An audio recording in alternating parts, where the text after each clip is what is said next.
Assalamualaikum warahmatullahi wabarakatuh. Di sini kami akan mempresentasikan tugas besar UTS mata kuliah pemrograman Python dari kelompok 14 dari kelas TT 4411. Di sini beranggotakan yang pertama ada Aulia Nurul Abdiah, yang kedua saya sendiri Lutfia Zara Kusmawardani, dan yang ketiga ada Muhammad Hilmi Izulhaq. Nah, pada tugas besar kali ini, kami memilih dataset, yaitu dataset 5 dengan variabel masukan list. Di sini kami akan menjelaskan mekanisme program dari kode yang sudah kami buat.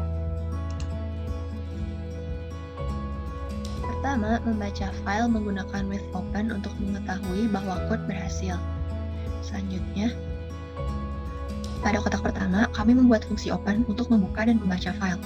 Fungsi yang dijalankan yaitu with open, dataset 5.csv, r, dan temp sama dengan file.readlines. Pada output terdapat simbol-simbol yang aneh seperti sebelum NIM dan setelah UAS yaitu ada /n.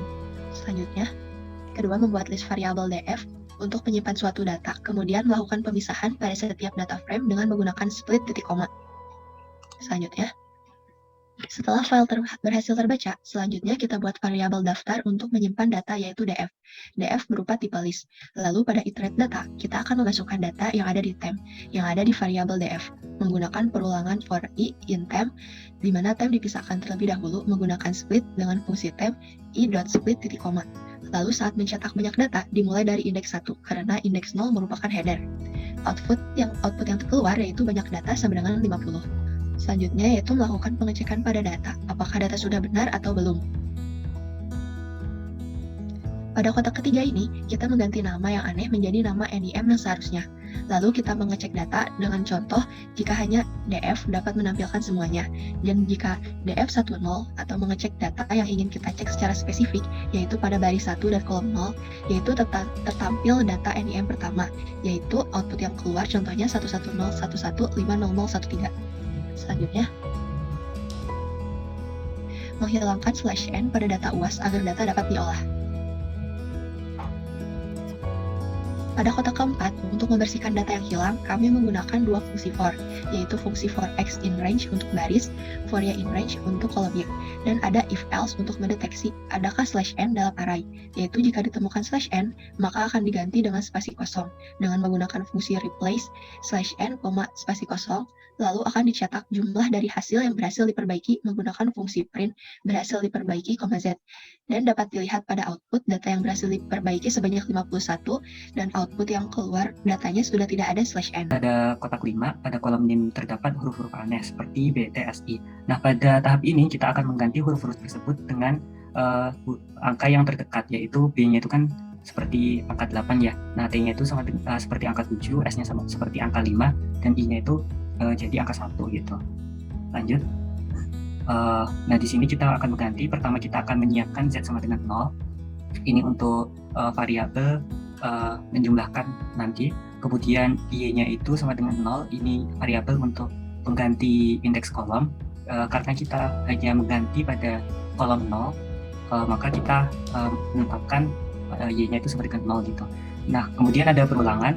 Di sini akan diulangi yaitu for x, di mana x-nya itu akan mengulangi dari data pertama, indeks pertama, sampai banyak data gitu, jadi 50. Nah, kemudian dalam perulangan tersebut ada percabangan. Nah, kalau dalam perulangan tersebut kita akan menemukan D dalam df-nya itu dalam df baris x kolom y, maka df baris x kolom y itu akan digantikan jadi 8, huruf B menjadi 8, di mana menggunakan fungsi replace yang fungsi ini sudah disediakan oleh Python. Kemudian di sini ada Z+1 ini untuk menghitung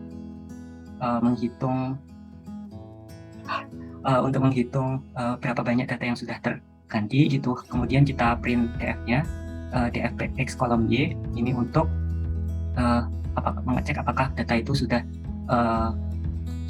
terganti dengan baik atau belum. Nah, if yang kedua itu tidak jauh berbeda, hanya berbeda pada huruf, yaitu huruf T. Nah, T ini akan diubah menjadi angka 7. Kemudian ada S. Nah, S-nya ini akan diubah menjadi huruf angka 5 dan huruf I kemudian akan diubah pada angka 1. Nah, kemudian kita akan menghitung data yang akan diperbaiki. Nah, di output ini keluar data-data yang sudah diperbaiki, yaitu ada 1101, 70108, dan seterusnya, dan banyak data yang sudah diperbaiki itu ada 6 gitu. Kemudian pada dataset di atas jenis data masih berupa string. Nah, pada data ini kita mengubah jenis data yang awalnya string menjadi integer karena data yang akan diolah harus berupa bilangan bulat gitu. Nah, mengubah string menjadi integer, pertama kita menyiapkan Z untuk menghitung banyak data yang diperbaiki, kemudian for X-nya ini mempresentasikan baris X, kemudian for Y-nya ini merepresentasikan kolom Y, di mana range-nya ini sebanyak df0 gitu. Nah, baris 0 itu kan ada 7 ya, sebanyak kolom yang ada gitu. Nah, kemudian di bawahnya kita akan ganti data string pada df baris X kolom Y ini menjadi integer menggunakan fungsi int, dan kemudian kita cetak bila sudah terganti begitu. Nah, kita lalu bila sudah selesai perulangannya akan tercetak data yang sudah diperbaiki. Nah, data yang diperbaiki ini dihasilkan 350, yang berarti 50 baris dan 7 kolom, yang dimana 350 data sudah selesai diperbaiki semuanya. Lanjut. Nah, kemudian melakukan pengecekan apakah semua jenis data sudah berupa integer. Nah, di sini tertampil semuanya sudah tergantikan menjadi int, bukan string lagi. Bisa kita lanjut. Nah, melakukan pengecekan pada suatu data apakah sudah benar semuanya atau belum. Lanjut. Nah, pada df ini kita bisa lihat ciri-ciri sudah menjadi integer, yaitu sudah tidak ada ketik atas lagi, lalu di UAS-nya ini sudah tidak ada slice n-nya lagi. Nah, data ini sudah siap untuk diolah. Selanjutnya, kita akan membuat list baru untuk memecah data menjadi 6 bagian agar saat melakukan perhitungan lebih mudah untuk diolah. Nah, ini membuat list baru untuk memecah data. Nah, di sini kita akan memecah data menjadi 6 bagian pada bagian tugas 1, tugas 2, tugas 1, tugas 2, UTS, dan UAS. Nah, tujuannya dipisah ini agar saat melakukan perhitungan statistika menjadi lebih mudah. Nah, setelah dipecah akan menjadi bagian sendiri-sendiri. Nah, pada kolom NIM kita tidak kita pecah karena pada kolom NIM itu tidak dibutuhkan saat perhitungan statistika nanti. Nah, kemudian kita masuk ke codingannya for X in range 1 len df. 1 di sini artinya data dimulai dari indeks pertama. Nah, kemudian ke tugas 1 append df baris X kolom 1. Nah, arti 1 di sini yaitu untuk nilai tugas, karena tugas berada pada kolom pertama. Nah, kemudian kita beri variabel 1. Nah, kalau df, kita misalkan df baris 0 dan kolom 1, maka yang ada di kolom 1 itu nanti tugas pertama, maka nanti akan ditambahkan dengan fungsi append. Selanjutnya, kita akan melakukan pengecekan berdasarkan data apakah sudah benar atau belum. Nah, di sini kita akan mengecek apakah tugas 1, Y-1 akan bernilai true dengan df baris X dan kolom 1. Nah, di mana di sini tuh kita deklarasikan dengan Y sama dengan 1, Z sama dengan 0. Y di sini untuk tugas 1 dan Z di sini berapa sih data yang sudah benar. Nah, kemudian untuk for X in range len df ini, X di sini itu yaitu baris pada panjangnya data frame.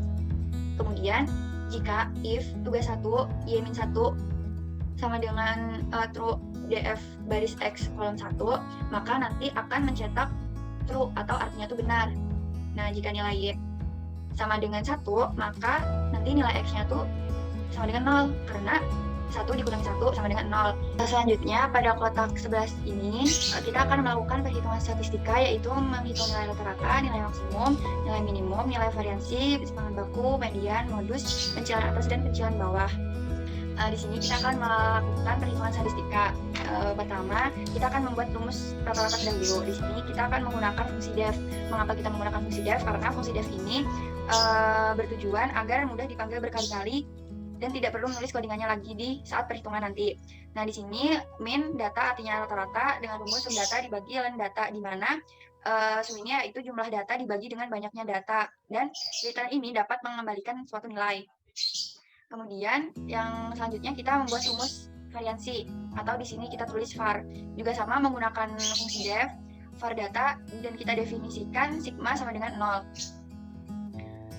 Sigma sama dengan 0. Kemudian for i in range len data, kemudian result sama dengan data i dikurangi min data. Data i di sini berarti nilai data saat ke i akan dikurangi dengan nilai rata-rata yang sudah kita hitung tadi di awal sebelumnya. Kemudian nanti nilai result ini yang setelah kita hitung akan masuk ke variabel result. Kemudian variabel result ini akan dikuadratkan di variabel result 1. Kemudian hasil result 1 akan ditambahkan pada rumus sigma ini gitu. Kemudian kita akan menghitung nilai sigma. Gimana caranya? Nah, kita definisikan sigma sama dengan sigma ditambah result 1. Di awal tadi kita sudah mendefinisikan bahwa sigma sama dengan 0. Maka nanti pertama nilai sigma 0 akan ditambahkan dengan hasil result 1 yang sudah kita hitung. Kemudian berulang lagi nilai sigma yang sudah kita dapatkan akan ditambah lagi dengan nilai result 1. Begitupun seterusnya hingga data terakhir. Kemudian kita akan membuat rumus STD-DEF atau simpangan baku. Kita akan langsung aja karena nilai variansi sudah didapatkan, jadi kita menghitung simpangan baku dengan menggunakan nilai dari akar kuadrat dari besarnya nilai variansi. Kemudian untuk menghitung nilai median sama juga menggunakan fungsi def. Kemudian median list ini karena variabel masukan dari dataset kita yaitu list. Kemudian syarat untuk mencari median itu data tuh harus diurutkan secara terurut. Maka kita di sini data sama dengan sort list gitu, artinya mengurutkan data yang punya kita gitu. Kemudian n sama dengan data, artinya n ini tuh adalah banyaknya data yang kita miliki. Kemudian jika n modulus 2 sama dengan 1 atau bersisa 1, maka akan keluar data sebagai data ganjil. Kemudian jika i n slice double slice n ini data genap, maka akan menghasilkan data genap. Dan nanti rumusnya tuh ini data i plus 1 ditambah data i dibagi 2. Nanti akan ketemu nilai mediannya. Selanjutnya kita akan menghitung pencilan. Nah, di sini karena pencilan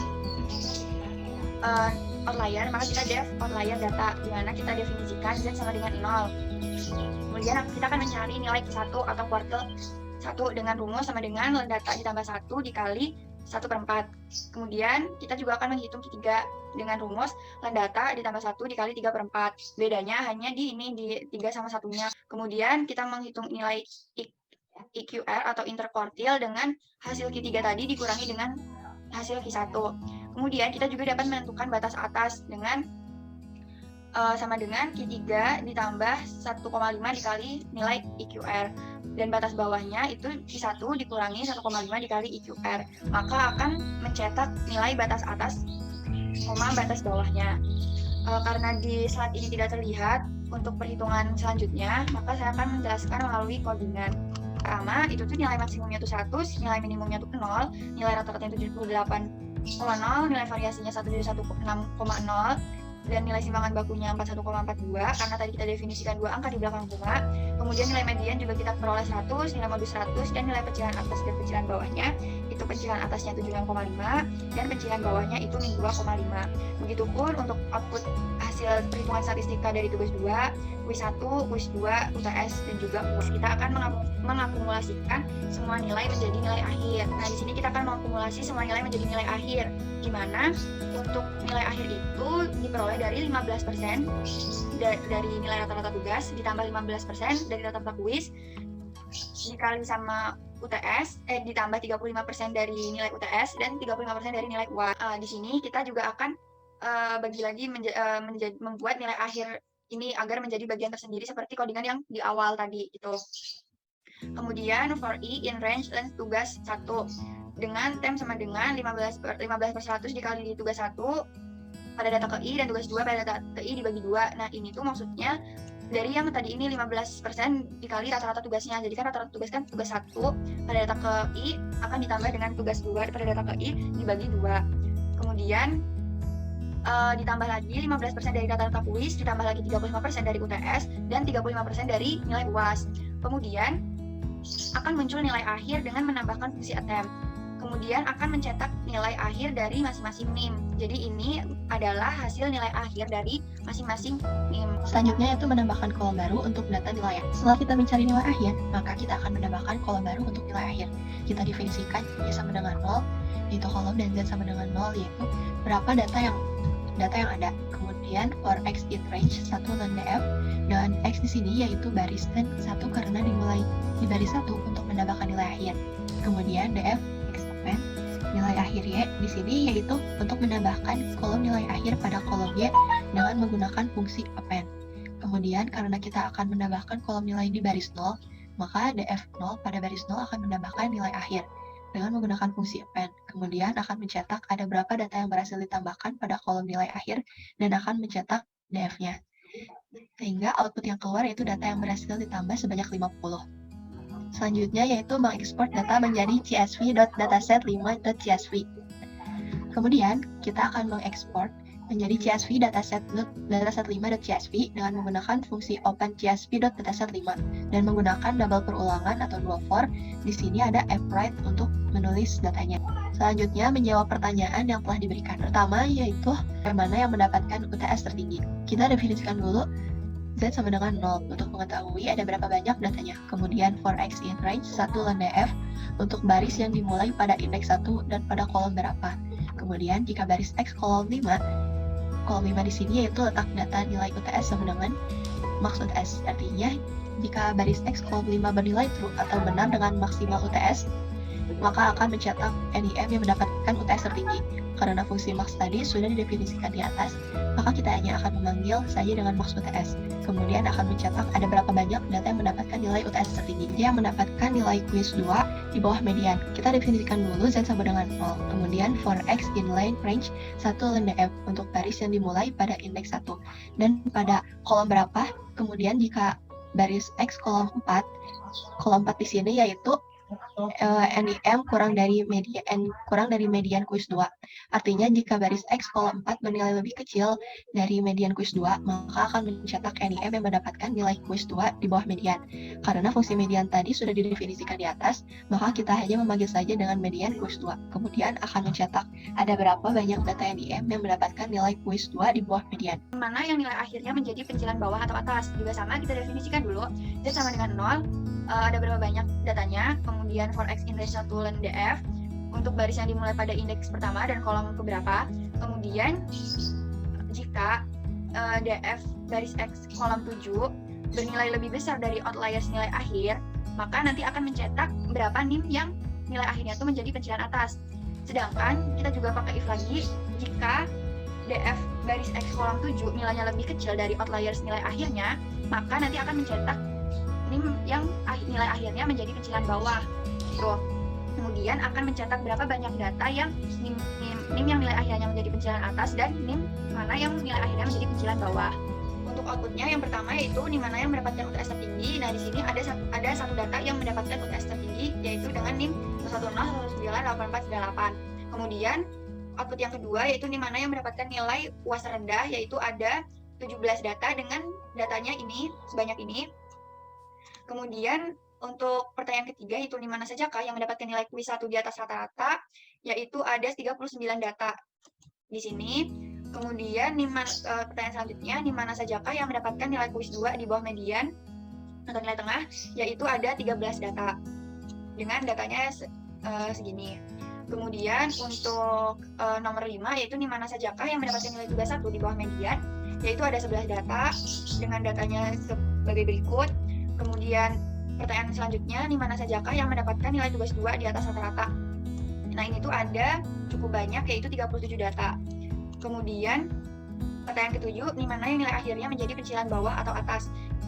Jadi untuk di sini untuk yang nilai akhirnya menjadi pencilan bawah itu tidak ada, adanya untuk NIM yang nilai akhirnya tuh menjadi pencilan atas yaitu ada 10 data. Kemudian pertanyaan terakhir yaitu NIM mana sajakah yang mendapatkan nilai akhir kurang dari min, yaitu ada 19 data dengan datanya itu sebagai berikut. Sekian presentasi dari hasil codingan tugas besar yang telah kami buat.